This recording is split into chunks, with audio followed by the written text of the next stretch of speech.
Mga pangyayari sa huling panahon, Kabanata 8, ang mga lungsod. Mga orihinal na tagapagtayo ng mga lungsod. Sa pagkatanggap ng sumpa ng Diyos, si Cain ay umalis sa tahanan ng kanyang ama. Una niyang pinili bilang kanyang gawain ang magbungkal ng lupa at ngayon siya ay nagtatag ng isang lungsod at tinawag iyon sa pangalan ng panganay niyang anak, Genesis 4:17. Siya ay nakalabas na sa harapan ng Panginoon, itinakwil na niya ang pangako tungkol sa pagsasauli ng Eden, upang maghanap ng kanyang kayamanan at kaligayahan sa lupa sa ilalim ng sumpa ng kasalanan. Kung kaya tumatayo bilang ulo ng isang malaking grupo ng mga tao na sumasamba sa Diyos ng sanglibutan. Patriarchs and Prophets 81:18-19. Sa ilang panahon, ang mga anak ni Noe ay patuloy na nanirahan sa mga bundok na pinagtigilan ng daong. Samantalang dumarami ang kailang bilang, ang pagtalikod sa pananampalataya ay kaagad humantong sa paghiwalay. Yaong mga nagnais kalimutan ang kanilang manlalalang at iwaksi ang pamimigil ng kanyang kautusan ay nakadama ng walang saksawang pagkainis sa mga pagtuturo at halimbawa ng mga kasamaan nilang may pagkatakot sa Diyos. At pagkalipas ng ilang panahon ay nagpasya silang humiwalay sa mga sumasamba sa Diyos. Dahil doon, sila ay naglakbay tungo sa kapatagan ng Shinar, sa mga tabi ng ilog Euphrates. Dito ay nagpasya silang gumawa ng isang lungsod na roon ay may isang mataas at matayog na tore na maaaring hangaan ng sanglibutan. Genesis 11:2-4, Patriarchs and Prophets 134-135. Sadlakan ng bisyo ang mga lungsod. Ang gawain ng kalayawan at ilawan ay nakasentro sa mga lungsod o lungsod. Maraming magulang na pinipili ang isang tahanang lungsod para sa kanilang mga anak sa pag-aakalang mabibigyan ng mga ito ng higit na malaking kabutihan, ay nakasagupa ng kabiguan at totoong huli na upang pagsisihan ang kanilang napakalaking pagkakamali. Ang mga lungsod ngayon ay mabilis na nagiging gaya ng Sodom at Gomora.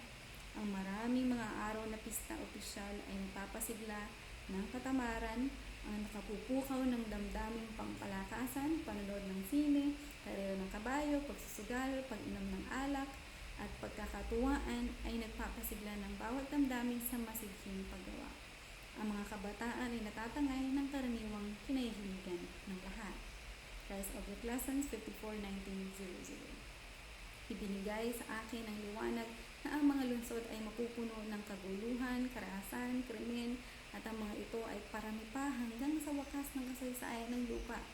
Testimonies for the Church 7:84-1902.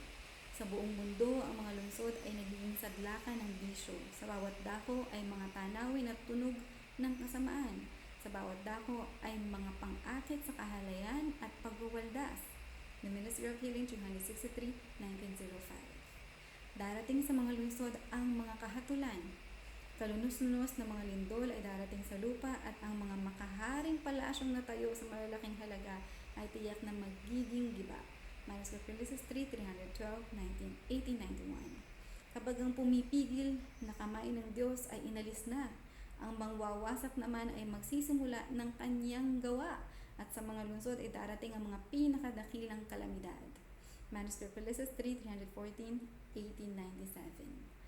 Nagbibigay ang Panginoon ng mga babala sa mga nananahan sa lupa tulad ng mga sunog sa Chicago at sa Melbourne, sa London at sa lungsod ng New York. Ellen G. White, Manuscript 127-1897. Ang wakas ay malapit na at ang bawat lungsod ay babaligtarin sa bawat paraan. Magkakaroon ng kaguluhan sa bawat lungsod, bawat maliliglig ay liligligin at hindi natin alam ang susunod pa. Ang mga kahatulan ay magiging ayon sa kasamaan ng mga tao na sa liwanag na kanilang tinanggap. Manuscript Ulysses 1-248-1902. O sana ang bayan ng Diyos ay makadama ng nagbabantang pagkawasak ng libo-libong lungsod na ngayon ay halos ganap na sa pagsamba sa mga Diyos-Diyosan. Evangelism 29-1903. Malapit na ang panahon na ang mga malalaking lungsod ay mapapalis at ang lahat ay dapat mabalaan ng mga dumarating na kahatulang ito. Evangelism 29-1910. Magiging abo ang mga gusaling ligtas sa pagkawasak. Nakita ko ang mga gusaling napakamahal ang pagkakatayo at iniisip na hindi tatablan ng apoy at katulad ng pagkatupok ng Sodoma dahil sa galit ng Diyos, ang mga mayayabang na mga gusaling ito ay magiging abo. Ang mga mayayabang na bantayog sa kadakilaan ng tao ay madudurog sa alikabok bago dumating ang huling dakilang pagkawasak sa sanlibutan. Selected Messages 3, 418, 1901. Inaalis na ng Diyos ang kanyang espiritu sa mga masasamang lungsod na naging katulad na ng mga lungsod bago ang gunaw at ng Sodoma at Gomora. Mga mamahaling mansyon, mga hinahangaang galing sa arkitektura ay mawawasak na walang babala kapag nakita ng Panginoon na ang mga may-aring nito ay lumagpas na sa hangganan ng pagpapatawad. Ang pagkawasak sa apoy ng mga nagtatayugang gusaling ito na hindi raw tatabla ng apoy ay magiging paglalarawan ng gaano kadali mawawasak ang mga arkitektura ng lupa. This Day with God, 152, 1902. Ang tao ay patuloy pang magtatayo ng mamahaling gusali, nagkakahalaga ng maraming milyon, matatanyag ang mga ito sa ganda ng arkitektura at katatagan ng pagkakatayo. Ngunit inatasan ako ng Panginoon na sa kabila ng hindi karaniwang tatag at magarbong pagpapakita, ang mga gusaling ito ay matutulad lamang sa naging hantungan ng templo ng Jerusalem. DSA Bible Commentary 5, 1098, 1906. Lungsod ng New York. Ang Diyos ay hindi nagsasagawa ng kanyang galit na walang kahabagan. Ang kanyang kamay ay nakaunat pa rin. Ang kanyang pabalita ay dapat ihayag sa kalakhang New York. Dapat ipakita sa mga tao roon kung gaano katotoo sa Diyos sa dampi lamang ng kanyang kamay na wasakin ang pag-aaring kanilang natipon hanggang sa huling dakilang araw. Manuscript Ulysses 3, 310, 311, 1902. Wala akong liwanag tungkol sa tuwirang magaganap sa New York, kundi ang nalalaman ko ay guguho at babaligtad sa kapangyarihan ng Diyos balang araw ang mga dakilang gusali rito. Ang kamatayan ay darating sa maraming dako. Ito ang dahilan kung bakit ako ay lubhang tigatig na ang mga lungsod ay mabigyang babala. The Review and Herald, Hulyo 5, 1906. Sa isang pagkakataon nang ako ay nasa New York na isang gabi ay tinawagan akong tumanaw sa mga gusaling itinatayong padagdag ng palapag patungo sa kalangitan. Ang mga gusaling ito ay may garantiyang hindi tatablan ng apoy at natayo upang papurihan ang mga may-ari nito pati na ang mga nagtayo nito. Ang kasunod na tanawing namasdan ko ay ang alarma ng mga bumbero. Nakatanaw lamang ang mga tao at panatag na nagsabing hindi ito masusunog. Datapot ang mga gusali ay natupok na parang gawa lamang sa dayami. Walang magawa ang mga bumbero upang mapigilan ang pagkasunog, ni hindi magawang paandarin ng mga bumbero ang kanilang mga makina. Testimonies for the Church 9, 12, 13, 1909. Chicago at Los Angeles. Ang mga tanawing magaganap sa Chicago at iba pang malalaking lungsod ay ipinakita rin sa akin. Sa paglaganap ng kasamaan at sa pagbawi ng nagsasanggalang na kapangyarihan ng Diyos, ay mayroong mga mapangwasak na hangin at mga bagyo. Mga gusali ay nawasak ng apoy at niliglig ng mga lindol. Matapos ito ay pinakita rin sa akin ang pangitain ng mga gusali sa Chicago at ang panukala sa pagtatayo ng mga gusaling ito at ang pagkawasak nito ay katibayan sa ating bayan na nagbababala sa kanilang huwag mamuhunan ng kanilang kayamanan sa lungsod ng Chicago o sa alinmang lungsod, malibang positibong ang Diyos ang magbubukas ng daan at ituturo ang tungkuling magtayo o bumili ayon sa pangangailangan ng pagbibigay babala. Isang katulad na payo ay nibigay tungkol sa pagtatayo sa Los Angeles. Paulit-ulit na ako ay inatasang hindi tayo dapat mamuhunan sa pagtatayo ng mga mamahaling gusali sa mga lungsod. The Paulson Collection of Allen Jewett Letters, 50, 1906.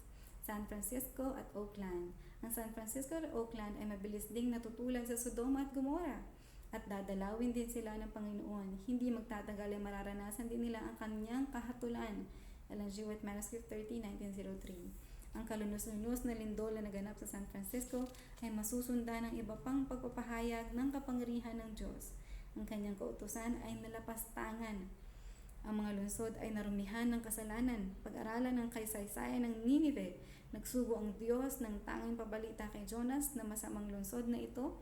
Marami mga katulad na pabalita ay maibibigay sa ating kapanahunan kung ang mga masamang lungsod ay magsisising tulad ng Ninive. Ellen G. White Manuscript 61A, June 3, 1906.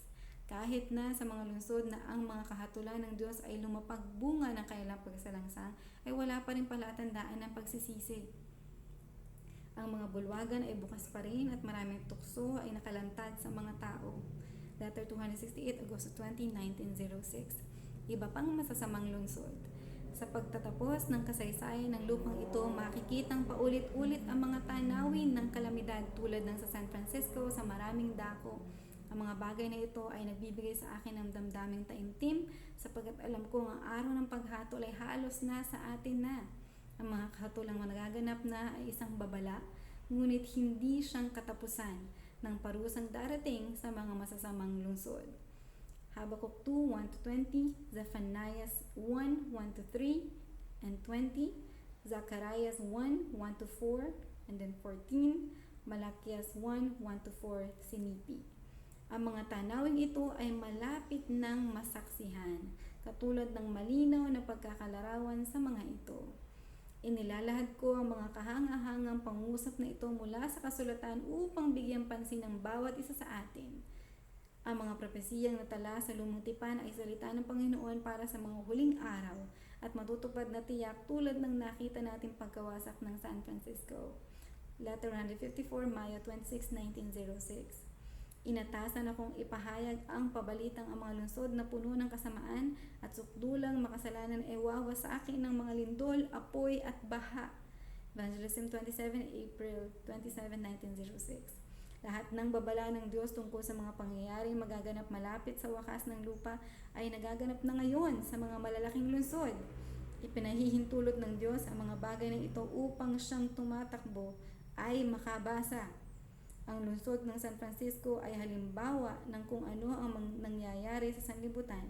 Ang masamang pagsusuhol, ang maling paggasta ng salapi, ang mga madaya at huwad na negosyo ng mga taong may kapangyarihang magpalaya ng may kasalanan at magparusa sa inosente. Lahat na ito ay kasamaang pumupuno sa malalaking lungsod sa lupa at ginagawa ang sanlibutan ito na katulad ng daigdig bago dumating ang baha. Letter 230, 1907. Mga unyon ng paggawa sa mga lungsod. Si Satanas ay abala sa paggawa sa mga siksikang lungsod. Makikita ang mga gawa niya sa mga kaguluhan, alitan at hindi pagkakasundo ng kapital at manggagawa at sa mga pagbabalat kayo sa mga iglesia. Ang pita ng laman, ang yabang ng mata, ang pagpapakita ng kasakiman, ang maling paggamit ng kapangyarihan, ang pagmamalupit at paggamit ng lakas upang bumuo ng mga samahan at mga unyon ay pagbubungkus lamang ng mga sarili ukol sa mga dakilang sunog sa mga huling araw. Lahat na ito ay gawa ng mga ahensya ni Satanas. Evangelism 26, 1903. Ang mga masasama ay natataliang parang mga bungkus. Nabubungkus sa mga pautangan, sa mga unyon, mga konfederasyon. Huwag tayong makibahagi sa mga samahang ito. Ang Diyos ang ating hari, ang ating gobernador, at tinatawagan niya tayong lumabas mula sa sanlibutan at maging hiwalay. Kaya nga lumabas kayo sa kanila at humiwalay kayo, sabi ng Panginoon, at huwag kayong humipo ng anumang bagay na marumi. 2 Corinto 6:17. Kung tatanggi tayong gawin ito, kung patuloy tayong makikiugnay sa sanlibutan at titingin sa bawat bagay mula sa pananaw ng sanlibutan, magiging katulad na rin tayo ng sanlibutan. Kapag mga makasanlibutang patakaran at isipan na magiging gabay ng ating mga negosyo, ay hindi tayo makatatayo sa mataas at banal na plataporma ng walang hanggang katotohanan. DSA Bible Commentary 4, 1142, 1903. Pinagmumula ng kaguluhan para sa mga Adventista ang mga unyon ng paggawa. Ang mga unyon ng paggawa ay isa sa mga ahensyang magdudulot ng panahon ng bagabags na kailanman ay hindi nakita mula ng lalangin ng sanlibutan. May ilang magsasanib upang magsunggaban ng lahat ng kayamanang makukuha sa ilang linya ng kalakal. Mga unyon ng kalakal ay bubuuin at silang tatangging umanib sa magiging markado. Dahilan sa mga unyon at konfederasyong ito, hindi tatagal ay magiging mahirap para sa ating mga institusyong magsasagawa ng kailang gawain sa mga lungsod. Ang aking babala ay lumayo sa mga lungsod, huwag magtayo ng mga pagamutan sa mga lungsod. Selected Messages 242, 1903. Mabilis na dumarating ang panahon na ang kapangyarihan ng mga unyong mamahala ay magiging lubhang mahirap. Selected Messages 241-1904. Marami sa mga lungsod ang nananabik sa liwanag at katotohanan. Marahas na pakikitunguhan ang mga lungsod ng mga bansa. Gayunman ay hindi pasukdulan ang galit ng Diyos ang darating sa kanila, sapagkat may mga kaluluwa pang kailangang makatakas sa mga delusyon ng kaaway at magsisisi at mahihikayat. Evangelism 27:1906. Ang espiritual na kadilimang babalot sa buong lupa ay maigting sa mga masisikap na sentro ng populasyon. Sa mga lungsod ng mga bansa, makasusumpong ang manggagawa ng ebanghelyo ng pinakadakilang hindi pagsisisi at pinakadakilang pangailangan. At sa mga lungsod ding ito matatagpuan ng tagahikayat ng kaluluwa ang mga pinakadakilang pagkakataon. Kasama ang karamihang walang isipan tungkol sa Diyos at sa langit ay maraming nananabik sa liwanag at sa kadalisayan ng puso. Kahit sa kanilang walang ingat at walang patumangga ay mayroong ang pansin ay matatawag sa pamamagitan ng pagpapahayag ng pag-ibig ng Diyos sa kaluluwa ng tao. Review and Herald, Nobyembre 17, 1910. Masikap na paggawa kailangan sa mga lungsod. Bilang paghahanda sa pagdating ng Panginoon, tayo ay dapat magkaroon ng malaking gawain sa mga dakilang lungsod. May taimtim na patotoo tayong dapat madala sa mga dakilang sentrong ito. Words of Encouragement to Self-Supporting Workers, Pamphlet 113, 5, 1909. Ang pabalita ng babala sa panahong ito ay hindi masikap na naibibigay sa dakilang sanlibutan ng pangangalakal. Sa bawat araw, mga sentro ng komersyo at kalakal ay dagsa sa mga lalaki at babaeng nangangailangan ng katotohanan sa panahong ito, datapwat hindi nakatatanggap ng kaalamang nagliligtas sa mga mahalagang simulain sapagkat walang masikap at matyagang pagsisikap na nagagawa upang maabot sa kanilang kinaroroonan ng uri ng mga taong ito. Counsels to Writers and Editors 14, 1909. Ang pabalita ng ikatlong anghel ay dapat nang ihayag ngayon, hindi lamang sa malalayong lupain kundi gayon din sa mga dakong napabayaan sa malapit na ang karamihan ay nakarating hindi nabibigyang babala at hindi ligtas. Ang mga lungsod sa lahat ng dako ay nanawagan na masikap buong pusong paggawa mula sa mga lingkod ng Diyos. Review and Herald, November 17, 1910. Hindi lahat ay makaalis agad sa mga lungsod. Hanggat maaari, katungkulan ng mga magulang na magtayo ng mga tahanan sa mga kabukiran para sa kanilang mga anak. The Adventist Home 141, 1906. Higit at higit pa sa paglakad ng panahon ng ating bayan ay kailangang umalis sa mga lungsod.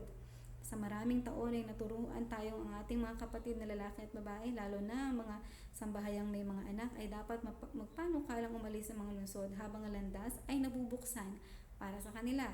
Marami ang kailangang masikap na gumawa upang makatulong na mabuksan ang landas.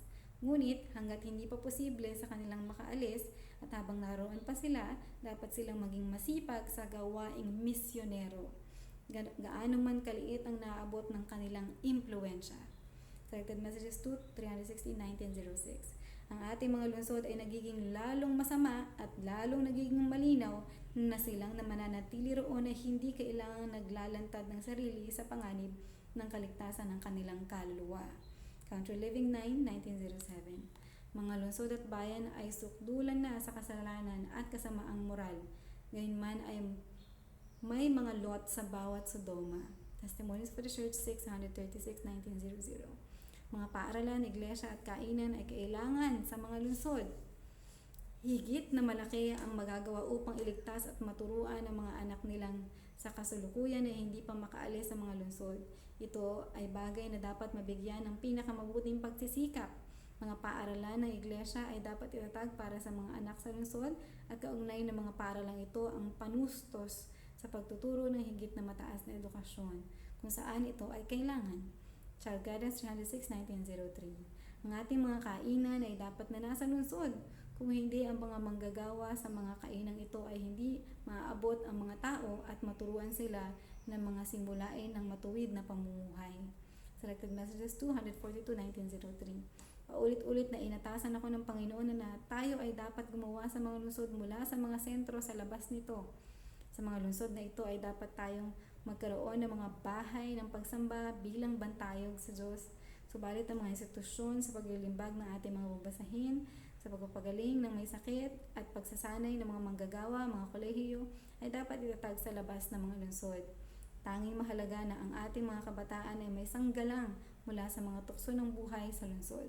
Selected Messages 2, 358, 1907. Hindi ipinapayo ang biglaang paglipat sa kabukiran. Bawat isa ay gumugol ng panahon upang maingat na isaalang-alang upang hindi matulad sa lalaki na talinghagang nagsimulang magtayo ngunit hindi nakatapos. Walang kilos na dapat isagawa malibang lahat ng kakailanganin ay maingat ng nabigyang pansin. Bawat bagay ay natimbang. Maaring mayroong nagmamadaling gumawa ng isang bagay at papasok sa isang uri ng kalakal na wala siyang nalalaman. Hindi ito hinihiling ng Diyos. Walang bagay na dapat na gawing walang kaayusan. Ano pat malaki ang masasayang o maisasakripisyo ang ari-arian dahilan sa masigasig, pabigla-biglang pagsasalitang gigising ng sigla na hindi naman ayon sa kaayusan ng Diyos. Ano pat ang tagumpay na dapat sanang matamo dahilan sa kakulangan ng matino at banayad at wastong pagbubulay-bulay at matinong mga simulain ay naging isang kabiguan. Selected Messages 2, 362, 363, 1893. Hudyat upang tumakas mula sa mga lungsod. Hindi magtatagal ang panahon na tulad ng mga alagad noong una. Tayo ay mapipilitang maghanap ng kaligtasan sa mga ilang at liblib na dako. Kung paanong ang pagkubkob sa Jerusalem ng mga hukbo ng Roma ang naging hudyat ng paglikas ng mga Kristiyanong Hudyo, ang pagbuo ng kapangyarihan sa bahagi ng ating bansa sa pagpapalabas ng utos na nagpapairal ng sabat ng kapapahan ang magiging hudyat para sa atin. Magiging panahon na upang lisanin ng mga lungsod na malalaki bilang paghahanda sa paglisan din sa mga bayan-bayan tungo sa mga taguan sa mga liblib na dako sa mga kabundukan. Testimonies for the Church 5, 464, 465, 1885. May mga matuwid pa rin nasa mga lungsod matapos ipalabas ang utos ng pagpatay. Sa panahon ng bagabag, tayong lahat ay tatakas sa mga lungsod at mga bayan ngunit hinahabol pa rin ng mga masasama na papasok sa bahay ng mga banal taglay ang sandata. Early Writings 34, 1851. Sa paglisan ng mga banal sa mga lungsod at bayan-bayan ay sinusundan sila ng mga masasama na nagsisikap na sila ay patayin. Ngunit ang mga sandatang itinaas upang ipamatay sa bayan ng Diyos ay nabali at nahulog na parang dayaming walang lakas. Ang mga anghel ng Diyos ang nagsanggalang sa mga banal.